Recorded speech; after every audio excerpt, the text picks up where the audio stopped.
এটা আমার ব্যায়ামের প্রথম ভিডিও, তো বাইসেপ দিয়েই শুরু করা যায়। আমার মনে হয় আমি জীবনে যতবার নিঃশ্বাস নিয়েছি তার থেকে বেশি বাইসেপ মেরেছি। যাই হোক, প্রথমে শুরু হলো কনসেন্ট্রেশন কাল দিয়ে, অল্টারনেট, এই হাতে 10টা, এই হাতে 10টা। কনসেন্ট্রেশন কাল বাইসেপের পিকের জন্য খুব ভালো একটা এক্সারসাইজ।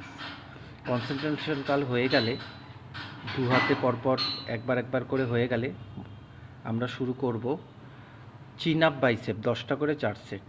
পুরো হাতটা যাতে নামে, পুরো হাতটা যাতে ওঠে, হাফ হাফ করলে কিন্তু হবে না। এটা বাইসেপের পিকের জন্য আরেকটা ভালো ব্যায়াম।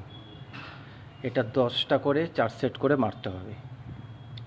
তারপরে চলে আসলাম আমরা হ্যামার কালে। হ্যামার কাল বাইসেপ আর ফোর আর্মস দুটোর জন্যই খুব ভালো। তো এইটা আমরা মারবো 15টা করে 4 সেট, 12টা করে 4 সেট, যে যেরকম পারো। ওয়েটটা যে যার নিজের মতো করে নিয়ে নেবে। পুরোটা উঠাবে আর নামাবে। আর ব্রিদিংয়ের ব্যাপারটা বলে দিই, উঠানোর সময় নিঃশ্বাস ছাড়বে আর নামানোর সময় নিঃশ্বাস নেবে। তো এটা আমার প্রথম ভিডিও, একটু ভুল ত্রুটি হবেই।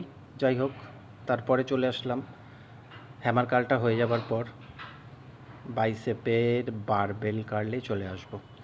বাইসেপ বারবেল কার্ল হচ্ছে বাইসেপের আলটিমেট এক্সারসাইজ। পুরো উঠিয়ে নামিয়ে এটা এরমভাবে মারতে হবে।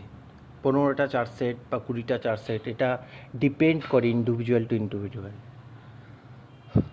তো বারবেল কাল হয়ে যাবার পরে আই থিঙ্ক আমরা অল্টারনেট ডাম্বেল কাল চলে। এমনি তো বাইসেপের প্রচুর এক্সারসাইজ আছে, আজকে আমি 3-4টে করে বললাম, এরপরে আরও বলবো যদি ঠিকঠাক ভালোভাবে হয়।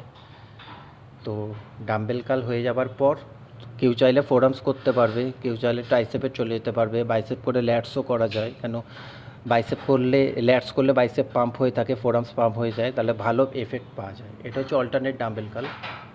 30টা করে 3 সেট, 30টা মানে অল্টারনেট, এ হাতে 15টা, এ হাতে 15টা।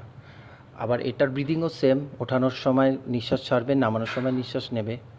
এই হচ্ছে বাইসেপের পুরো এক্সারসাইজ। পরের ভিডিওতে